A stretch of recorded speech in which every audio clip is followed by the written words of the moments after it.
ثم نعود إليكم. شو اسمك؟ سامر صالح الأحمر. وين ساكن انت يا كرم الزيتون وادي الذهب. وادي الدهب. هاي البطاقة البيضاء شو؟ هاي بطاقة حمل السلاح مشان يعرفوا العلوي من السني، أعطانا إياها وائل ملحم. مين وائل ملحم؟ عضو مجلس الشعب. يعني بفهم منك هلا انتم صار العلوي شكل والسني شكل؟ ايه. ليش؟ العلوي مؤيد للنظام، السني ما مؤيد للنظام. طب ما كلياتنا كنا اخوات مؤيدين للنظام؟ كلياتنا كنا عايشين واحد. لولا هالظلم والقتل والضرب كنا نحن خالفنا النظام شيء؟ لا. انتم ليش قلبتوا مع النظام؟ مع القتل بيعتبرونا خونة. بيعتبروك ليش خونة؟ يعني هلا انتم معنا اذا قلبتوا ضد النظام. ينقلب النظام، نحن كلياتنا شعب واحد. يعني هلا انتم اذا انقلب النظام ترجعوا لعنا؟ بنرجع شعب واحد عايشين سوا، عم نشتغل سوا، مصالحنا سوا. طب شو كانت شغلتك انت بالضبط؟ انا معلم ذات صحيه. شو شغلتك؟ شغلت حراسي على مقسم وادي الذهب، كل يومين والثالث نطلع منه وبيعطونا باليوم 500 ليره، كل ما طلعنا حرس بيعطونا 500 ليره. كل ما يعطوكم حرس 500 ليره، ليش انت عم تقول عم تشتغل والله رازقك، ليش تاخذ 500 والله يا اخي الي 9 شهور ما اشتغلت، هلا اجتنا ورشه، اجيت لعند فادي الفارس بدي اخذ البضاعه من عنده. طيب شد لي الله يا اخي. ابو وائل المعروف ابو وضاح الحجي، احكي لي عنه. الحجي ابو دقن هذا الشيخ النسوان، بيحب النسوان، بيخطف نسوان، بيسرق، بينهب، كل شيء اخي. هذا هو من اي طائفه هذا؟ علوي. يعني بيخطف من الطائفه العلوية هو؟ من الطائفه السنيه. ليش حصرا من السنيه؟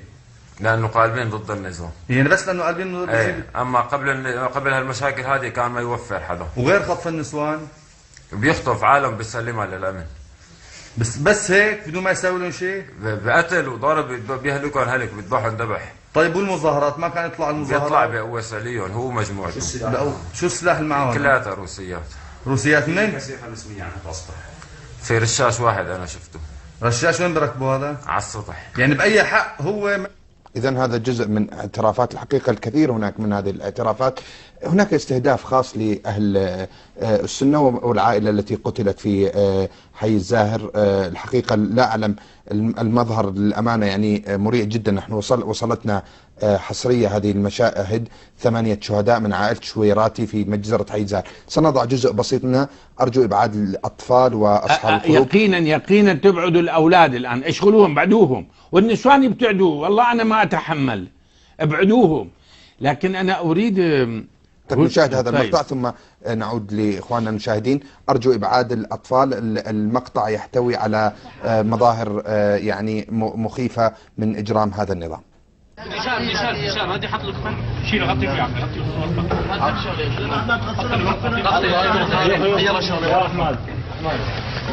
يا اخي والله يعني والله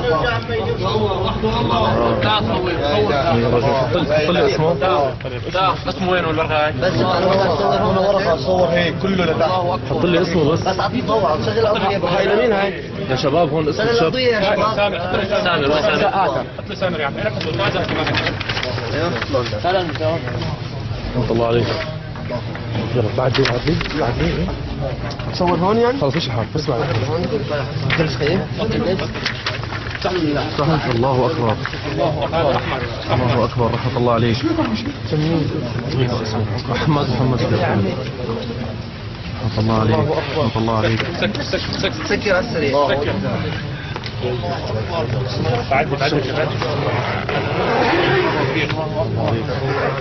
شهيد ثاني شيخ احمد.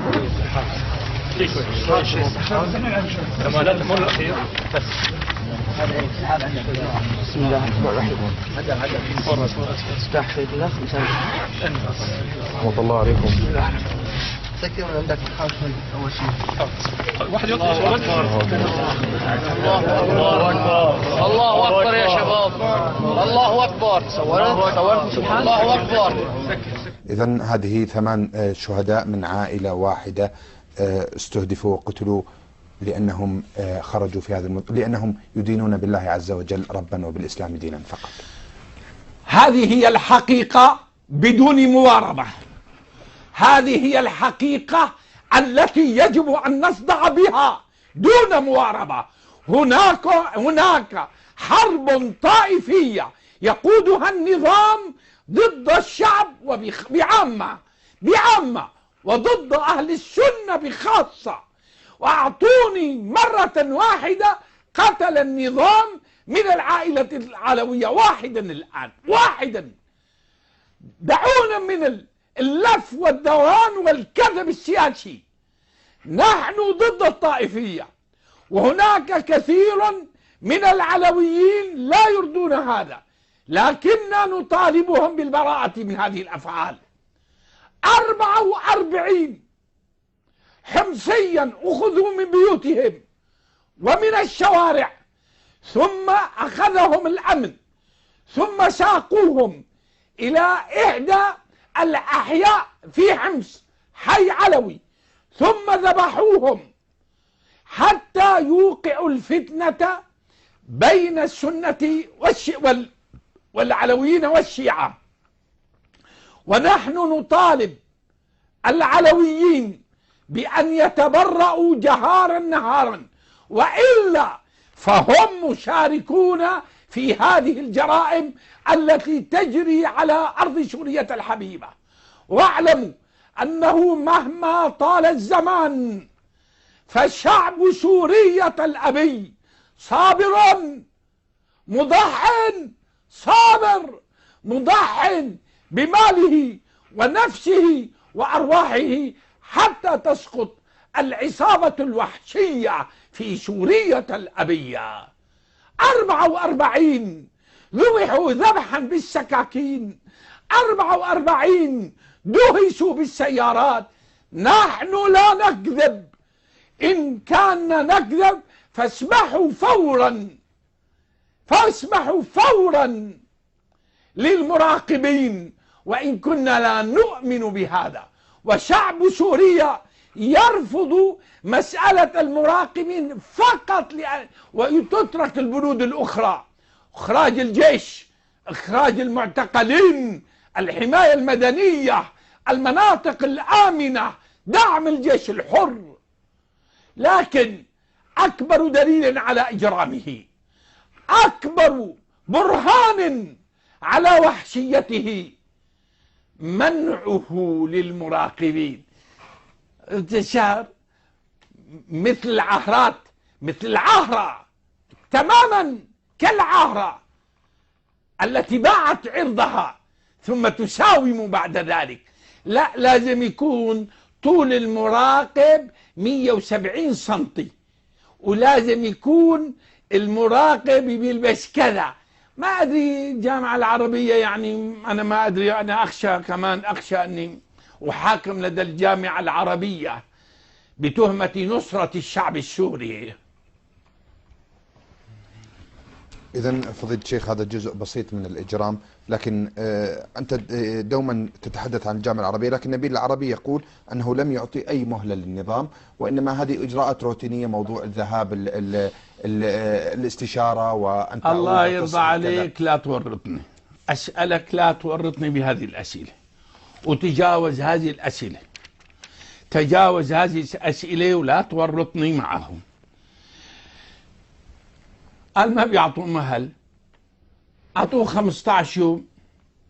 كم ذبح فيها من الرجال، كم اعتقل فيها من الشباب، كم عذب فيها من الناس في السجون، كم انتهكت الأعراض.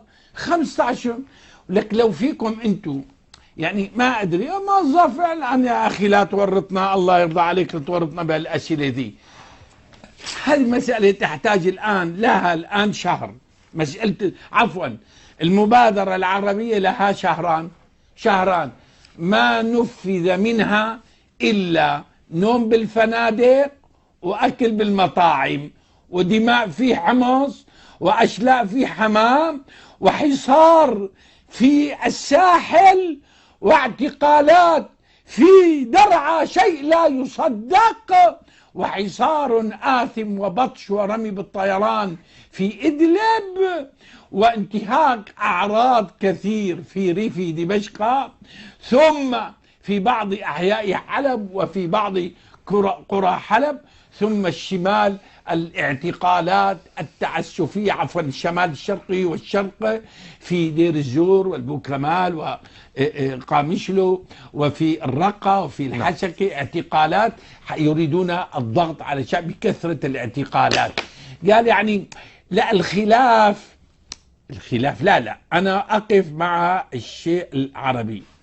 الخلاف إنه بالنسبة للمراقبين بدهم يدخلوا السجون أول ولا يزوروا المقابر أول الجماعية.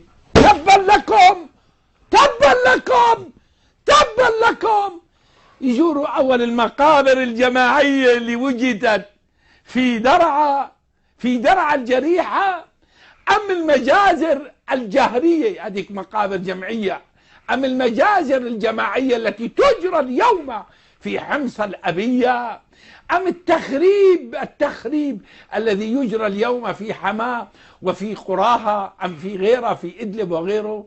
إنه يزوروا المقابر أول ولا المعتقلات؟ وما يدريكم حيطلعوا المساجين كلهم ويحطوهم في الصحراء ويدخلوا ويجيبوا ناس من الأمن يحطوه يقولون نشكر إدارة السجن على هذا السجن الطيب. يعني أنتم تظنوا الشعب العربي غبي ما تعطوه مهل؟ خلوا يعني من الجمعة هذه جمعة